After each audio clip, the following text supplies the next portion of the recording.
If you told me a year ago that my own mother would conspire with my fiance to cheat on me with my brother, no less, I'd have called you insane.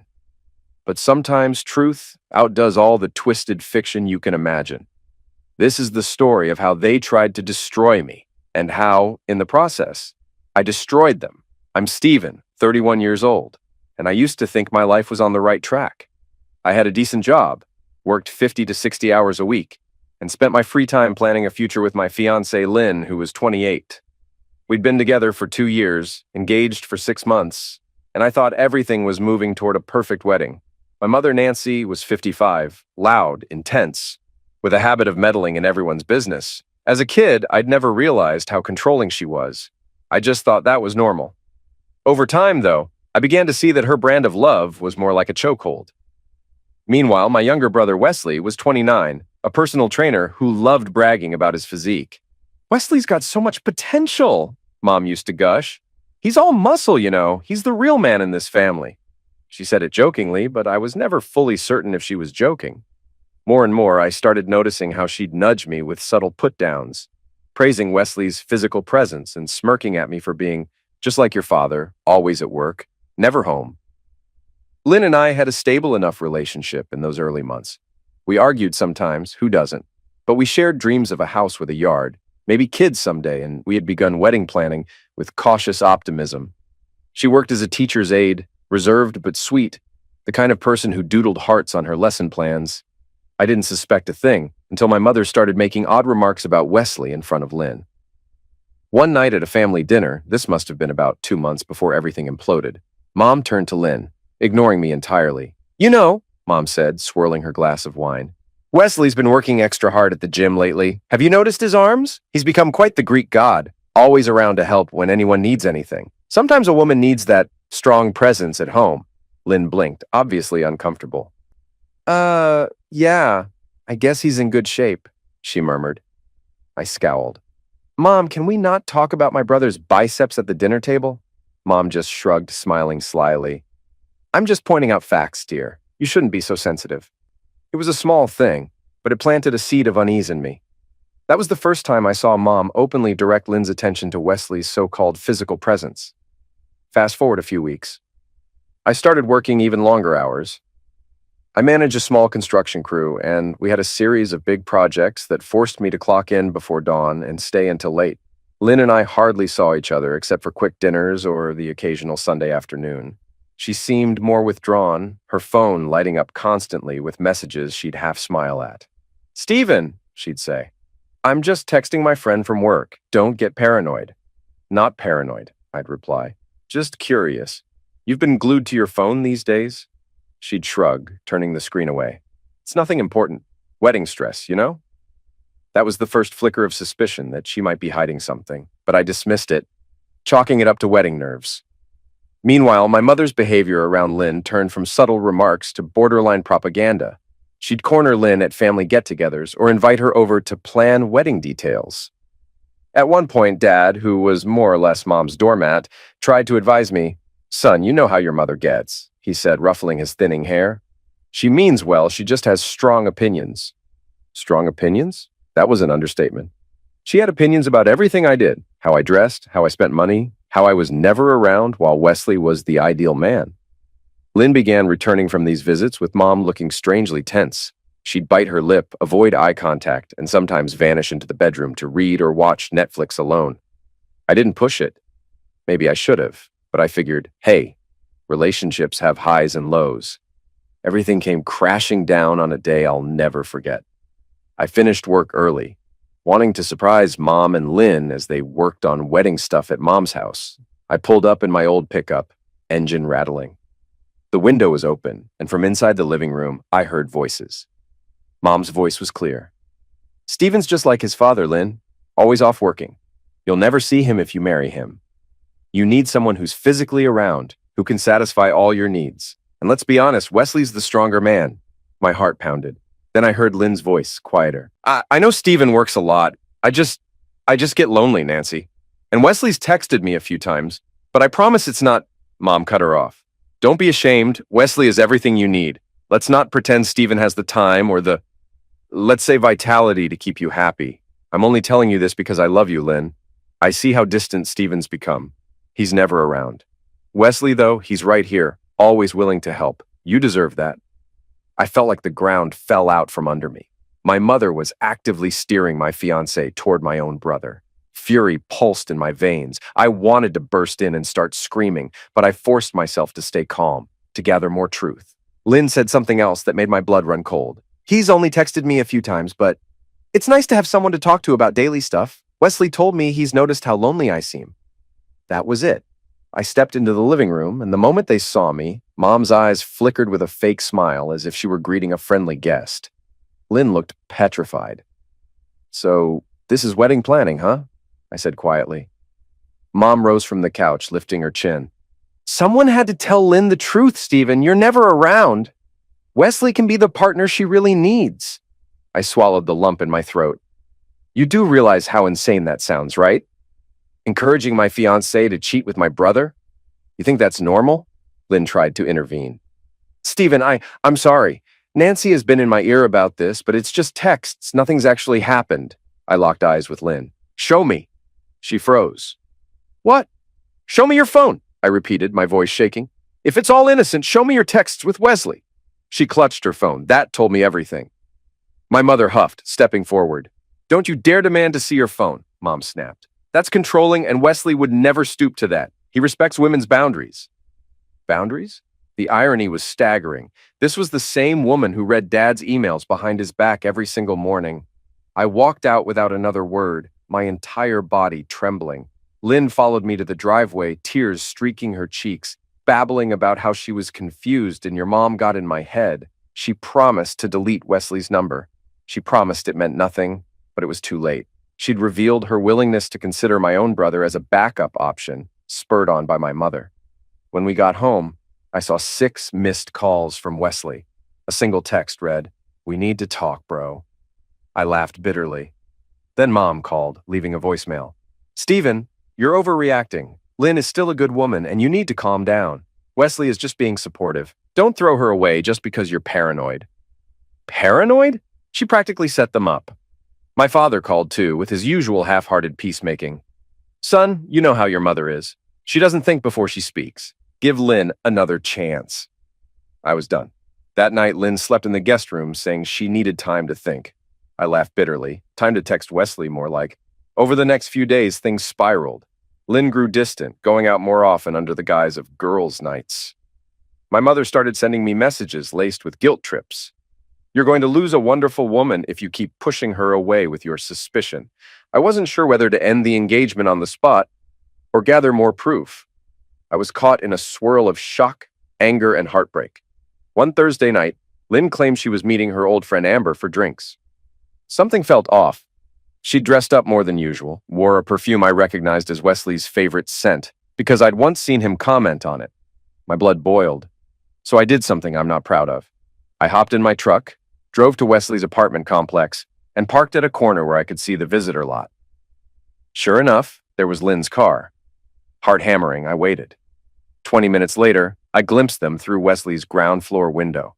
Lynn curled against him, heads close together, watching something on his laptop.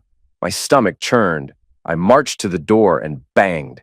They opened it, looking flushed and guilty. Wesley was in one of his tight compression shirts, an attempt to show off his bulging arms. Lynn wore the outfit I'd bought her for her last birthday. "How long?" I said. Wesley lifted his hands defensively. "Bro, calm down. We can talk about this like adults." "How long?" Lynn sniffled, tears brimming. 2 months, she whispered. "It just happened. You're always working late, and Wesley understands me better. Nancy said—" I let out a harsh laugh. "Nancy said. So now you're on a first-name basis with my mother, colluding behind my back?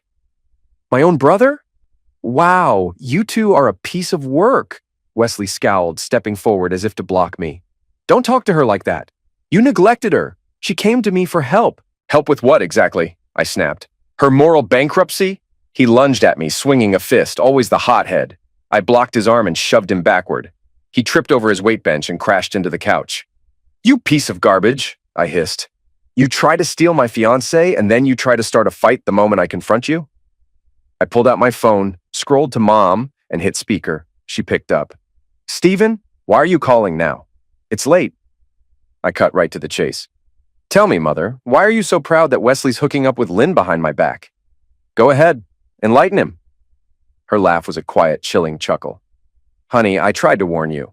Wesley's just more suitable for Lynn. She deserves a real man who's present, who can excite her. You're never home, just like your father. I hung up, stuffing the phone in my pocket. The family group chat exploded that night, with Mom spinning the story that I'd attacked Wesley out of nowhere. My father tried to pacify me with calls. Son, Nancy's just worried about Lynn's happiness. Don't you think you've been overreacting? Overreacting? My fiancé was hooking up with my brother because my mother told her he was the stronger man. That was apparently my fault. Lynn came home the next day while I was at work, packed up all her stuff, some of which I had bought, and left her ring on the kitchen counter. A single note read, I never meant to hurt you. I hope one day you can forgive me. That was it. 2 years together, thrown away for a man whose only virtues were a six-pack and an endless supply of artificially sweetened protein shakes. Mom called me that evening, gloating. Don't make this ugly, Stephen. Accept that Wesley and Lynn are happier together. I'm sure you'll find someone else eventually. I wanted to scream, but a cold anger took hold. They expected me to just roll over and accept a new family dynamic. Wesley and Lynn arm in arm, me relegated to the corner as the workaholic ex. They thought I'd come to holiday dinners, say no hard feeling, and grin while they played house. You have no idea what you've done, I said quietly into the phone. Mom sniffed. Stop being dramatic. I tried to do what's best for Lynn and for our family. Wesley's the right choice. Click. I hung up, a storm of rage and betrayal swirling. Over the next few weeks, the entire fiasco spilled across our extended family. My mother championed the new couple, inviting them over for dinners as though they were already married. My father, spineless as ever, said nothing. My sister, who lived out of state, called me in disgust, offering her couch if I needed to escape. I don't know how to fix this, I admitted to her. They're flaunting it. Wesley's texting me, Lynn's posting cryptic social media quotes about following your heart, and Mom's basically encouraging them. My sister sighed. You can't fix it, but you don't have to let them walk all over you either. You do what you have to do. I took that to heart. If they wanted a war, they'd get one. I was done being the victim. In that moment, the last shred of guilt or heartbreak burned away. What emerged was a villain, a darker version of myself, determined to tear down the illusions they'd built. I started digging. Wesley's personal training business was an online hustle. He sold fitness programs, custom protein blends, and bragged about how well he was doing. But a friend of mine named Patrick hinted that Wesley was cutting corners, possibly reselling cheap or expired supplements under fancier labels. He's basically rebottling them in his garage, Patrick told me. You can smell the rancid powder from outside. I felt a sick thrill. This could be my first step. I spent nights compiling screenshots of Wesley's social media, where he boasted about cash-only deals and tax-free profits. I bookmarked shady messages he'd posted in local fitness groups about secret formula blends. Simultaneously, I looked into my mother's real estate dealings. Nancy was proud of being a top agent, but I knew she had a reputation for stepping on toes. I found suspicious 5-star reviews on her business page from accounts that looked suspiciously fake. Usernames with random numbers, barely any activity. Possibly purchased reviews. I wasn't sure how to use all this yet, but I stored it meticulously. If they wanted to ruin my life, I'd return the favor legally. One Sunday, Dad insisted on a family meeting to address the tension. I agreed to come, purely to see if more opportunities for sabotage would present themselves. I arrived to find Mom, arms folded, face stern. Wesley and Lynn sat side by side on the couch like a smug power couple. Dad hovered by the doorway, looking hapless. All right, Dad began, clearing his throat. We need to settle this. Stephen, can't you see you're tearing the family apart with your anger? And Nancy, you— Mom raised a hand dismissively at Dad. Let me handle this, she snapped. Stephen, your father and I think you should respect Lynn's decision. If she's happier with Wesley, that's that. As for you, maybe focus more on your job or find a new hobby. You'll move on in time. I stared at her, a slow smile tugging at my lips. I see. So you want me to just accept that my fiancé found a stronger man in my own brother, and we'll all pretend this is normal? Lynn's eyes flickered with guilt, but she quickly masked it. Look, you were working all the time, Stephen. I felt alone. Nancy and Wesley just helped me see that I wasn't getting what I needed. I'm sorry if you feel betrayed. But this is where I belong now. Wesley smirked, crossing his arms over his chest. Yeah, bro. Maybe if you'd tried a little harder to show up for her, none of this would have happened. My fists clenched. What about your responsibility, you traitorous bastard? You flirted with her behind my back for months. That's all on me, too. He rose from the couch, puffing up like he always did. Watch your mouth, man. I won't let you talk to me like that. I can talk how I want, I said softly, because you're the one who destroyed our relationship. And so did you, Lynn. Don't pretend you're innocent. Mom stepped between us, wagging a finger. Stop it, you two. Wesley is right. If you had been a better partner, Lynn wouldn't have strayed. You think working 60 hours a week makes you a good man? I laughed, a hollow, dangerous sound. Yes, Mom, I do, because I was paying for our future. Maybe I don't have big biceps and an Instagram following, but I have dignity, unlike all of you. Tension boiled. My father tried to intervene, flustered. Now, let's all just calm, Wesley snapped. Shut up, Dad. You're the reason Stephen turned out weak. Time slowed. My father's eyes turned dark, hurt shining through. It was the first time I'd ever seen him respond to an insult like that. But I didn't let him speak. I wanted them all to see the new me, the man who wouldn't be kicked to the curb. You know what? I said, stepping back with a smirk. I'm done. I wish you two, the unstoppable couple, a lifetime of therapy bills. And you, Mom, enjoy your illusions. I'm out. Before Wesley could throw another punch, I turned on my heel and walked out, Dad calling after me in vain. The next day, I launched my counterattack. I anonymously sent a tip to the state's Consumer Health Department about possible expired supplements being repackaged for sale by one Wesley last name. I included screenshots of his social media boasting about underground deals and never paying taxes. I also compiled an anonymous report to the local real estate board, flagging a suspicious cluster of 5-star reviews on Nancy's profile. I attached an IP analysis from a buddy who's tech-savvy, which suggested those accounts likely came from the same device. You sure about this? Patrick asked, seeing how deep I was going. I nodded, jaw clenched. They destroyed me. Now it's their turn to watch everything burn. It didn't take long for the dominoes to fall. First, Wesley's certification was suspended, and his gym fired him after rumors spread that he was selling expired supplements. Furious, he ranted online about haters trying to ruin me. Mom doubled down, calling me envious and pitiful. She posted a cryptic Facebook message. Some people sabotage others out of jealousy. Family whispered, suspecting me, but had no proof. Wesley's downfall was swift. His high-paying clients fled, the money dried up, and he broke his lease. He moved back in with Mom. Meanwhile, the real estate board found more than bad reviews, missing inspections, rushed closings, and shady deals. Clients backed out, her broker put her on probation, and Nancy's perfect image crumbled. She blamed family betrayal online. Lynn, who saw Wesley as a strong alpha, realized too late she had bet on a sinking ship. His income was gone, his reputation destroyed. He couldn't even afford their planned getaway. She started missing my life, where the bills were paid and the fridge was full. A week later, Lynn had the audacity to text me. Stephen, I'm sorry, everything's so messed up. I wish it didn't end like this. Maybe we could talk. I typed a response. Busy. Good luck with your new strong man. Then I blocked her. Dad, still trying to keep the peace, invited me to a family dinner. The nerve. I decided to go, half to show off my new calm, half to watch them squirm. By then, I had snagged a promotion at work.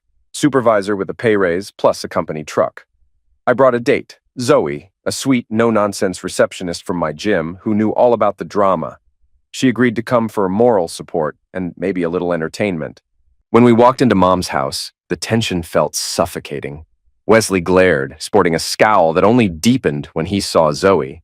Lynn stood near the kitchen island, fiddling with a glass of wine, eyes flicking anxiously between me and Wesley. My mother set plates down with too much force, trying to remain composed. Stephen, she said stiffly, you brought a guest. I slipped an arm around Zoe's waist. Yes, this is Zoe. She's been wonderful company. Zoe gave a polite smile, but the gleam in her eyes said she was ready for a show. Dad cleared his throat. Let's sit down. We have so much to catch up on. We took seats around the old wooden table. For a moment, nobody spoke. My mother forced an ingratiating smile. So, you look well, Stephen. I heard about your new position. I smirked. You heard right. Supervisor role? Decent raise, a truck? It's nice not being anchored by drama. Wesley's jaw tightened. He said nothing, swirling water in a cheap plastic cup. He looked pitiful, wearing old sweatpants. He'd lost the sleek apartment, the gym job, the brand deals. Lynn's eyes flitted over me. I'm happy for you, she ventured weakly. Zoe didn't hesitate. He earned it, she said. He works really hard. But I guess some people only appreciate that once it's gone. An icy hush followed. Finally, Mom tried to pivot. So, Wesley, how's the new job hunt? Any luck? He grunted. Not really. My certification is suspended for 2 years thanks to some snitch. He stared directly at me. You wouldn't happen to know anything about that, would you, bro? I raised an eyebrow. You think I have time to worry about your shady business? I've got a real job. He slammed his fist on the table, rattling the silverware. You sabotage me and then act innocent? You're a real piece of work. You think I don't know you tipped off the board about my supplements? If what you were doing was legal, I said calmly, there'd be nothing to report. Don't blame the messenger. Mom hissed, Enough. I told you both to stop fighting. We're still a family. Stephen, you need to apologize for meddling in your brother's affairs. I laughed. Meddling? Like how you meddled with my fiancée, hooking her up with your favorite son? Sure, let's call that meddling. Lynn sniffed, tears forming.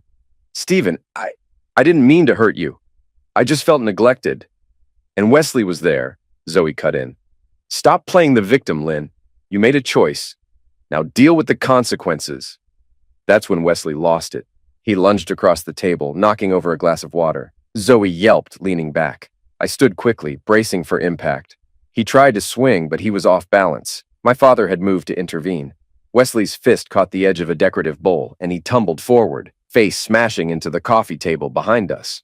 Blood trickled from his nose. You maniac! Mom shrieked, pointing at me. He's bleeding because of you. Because of me? I said, stepping away. He tried to punch me, remember? Dad's face was purplish, eyes bulging. Everybody out. I'm done with this nonsense. Nancy, get him to the bathroom. Lynn, help Zoe. Stephen, maybe it's best you go. Zoe and I exchanged glances, grabbing our coats. Lynn followed us partway to the door, tears rolling down her cheeks. This isn't what I wanted, she whispered. I just looked at her with cold disdain. You made your bed, Lynn. Sleep in it. Then we left, ignoring the chaotic sounds of Mom shrieking orders at Dad to fetch towels. In the days after that disastrous dinner, the final stages of my plan took shape. He had a minor fracture in his nose, but that wasn't his real problem. His unlicensed supplement business came under deeper scrutiny after the health department discovered the expired inventory in his garage. Complaints from ex-clients started appearing on social media. Some felt nauseous after using his so-called premium blends. The gym blacklisted him. He couldn't get hired anywhere reputable. Mom's reputation took hit after hit. More reviews disappeared, flagged as fake. A competitor posted a local news link about realtors forging reviews, strongly hinting that Nancy was under investigation. Her broker dropped her. She still had Dad's money to fall back on. He'd quietly inherited from his father. But the real estate empire she'd built started to crumble. Lynn tried to stand by Wesley, but as the bills piled up, her illusions shattered. She realized he had no financial security, and that big muscle and cocky charm didn't pay the rent. She started complaining to mutual friends that Wesley was unstable and lashing out. That's when the phone calls started. 19 missed calls one morning. Wesley left a voicemail. Pick up, you coward. I know it was you who ratted me out. You can't do this to family. Lynn texted me. We need to talk. I'm so sorry. I miss you. Mom tried too. Stephen, enough is enough. You're tearing this family apart. You got Wesley fired, you humiliated me, and for what? Are you that petty? I let the calls ring. I read the texts with a grim smile. They had once laughed at me, expected me to roll over. Now they were scrambling. Dad invited me over again, claiming he wanted to talk man to man. I went, out of curiosity, found him alone in the living room. Mom, Wesley, and Lynn were in the kitchen, presumably plotting. Dad looked weary. Son, I never stood up for you enough, did I? I shrugged. Let's skip the regret, Dad. I'm fine. He sighed. Your mother pushed Lynn into that relationship with Wesley, but you've destroyed them financially. Is that really what you want? I stared at him. They tried to destroy me. I just showed them the consequences of their own actions. He rubbed his temples. Your mother is losing everything she's worked for. Wesley might face legal charges if those clients sue. Lynn is, well, she's miserable. Don't you feel even a little pity? I snorted. Pity for the people who shattered my engagement, lied to me, humiliated me? No, this is justice. Before Dad could reply, the kitchen door opened. Mom, Wesley, nose still bandaged, and Lynn stepped in. We need to settle this once and for all, Mom declared, arms crossed. Stephen, you're going to call off whatever you did to sabotage us, or else we'll... I cut her off. You'll what? Complain to the police that I told the truth? If Wesley was innocent, the investigation wouldn't have gone anywhere. If your real estate record was spotless, nobody would believe the complaints. You did this to yourselves. Wesley glared, fists clenched. You're a snake. You think you're better than me, huh? Because you work some construction job? Because you have a stupid promotion? I smirked. Better? No, just smarter, apparently. Lynn took a shaky step forward. Stephen, I want to apologize. I realize now that your mother manipulated me. Mom whipped around. Don't blame me, she snapped. You wanted a stronger man, and you chose Wesley. We had an understanding. Lynn's eyes widened, tears pooling. I was confused. You kept telling me I deserved better, that Stephen would never be around. I made a mistake. My voice dripped with sarcasm. A mistake? Stealing from my apartment, lying for months, texting my brother behind my back, and laughing about it with my mother. That's more than a little oopsie, Lynn. She sobbed, pressing a hand to her mouth. Wesley turned on her. You see what you did? He spat. You're the one who said yes to me in the first place. Don't act like you're innocent. Mom hissed. Stop fighting, you two. Stephen is the real enemy here. He's systematically tearing us down just because we found happiness that didn't involve him. Happiness. I nearly laughed. They were drowning in debt, fines, and tarnished reputations. Some happiness. I shook my head, stepping away. I'm not here for your lecture. I came to tell Dad I'm done with all of you. No more calls, no more messages. You get nothing from me. Wesley hurled one last insult. Go to hell, you heartless bastard. I looked at him with eyes that had no warmth left. I've already been there, courtesy of you and Mom. Now you can enjoy your stay. With that, I strode out, ignoring the crashing sounds behind me as the argument escalated. The next morning, I heard from a friend that Wesley had tried to borrow money from half a dozen people, all of whom refused once they realized the scandal he was in. Lynn was job hunting in another district, hoping to escape the local gossip. Mom's real estate deals continued to implode.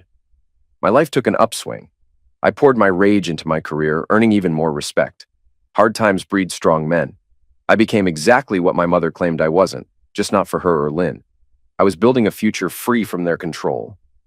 A week later, Lynn emailed me a novel of regret. You were always stable. I was foolish to listen to Nancy. Wesley isn't who I thought he was. I deleted it without replying. Some might call me a villain. Maybe they're right. I used legitimate channels, exposing them through the truth. But my motive was vengeance. I wanted them to suffer, and they did. Does that make me the bad guy? Possibly. But my mother gave my fiancé to my brother. Wesley took what wasn't his. Lynn abandoned her morals for a stronger man. So yes, I became a villain, their villain. Watching them lose everything built on lies was the sweetest justice. They wanted a stronger man, I told Patrick over beers. So I became one, just not how they expected. He grinned, clinking his glass. Sometimes the best revenge is letting them destroy themselves. Months have passed since the final blow. Wesley is blacklisted from the fitness world, banned from training for 2 years. Mom's real estate empire is crumbling. Her broker dropped her, her office shut down for code violations, and lawsuits loom. Lynn vanished from social media, likely dodging gossip.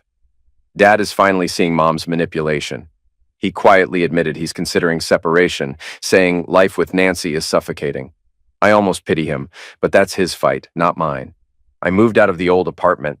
Too many memories. My new place is bigger, with space for a home office. The promotion is solid, and I've been spending time with Zoe, the gym receptionist who hates guys like Wesley. She's no saint, but she's real.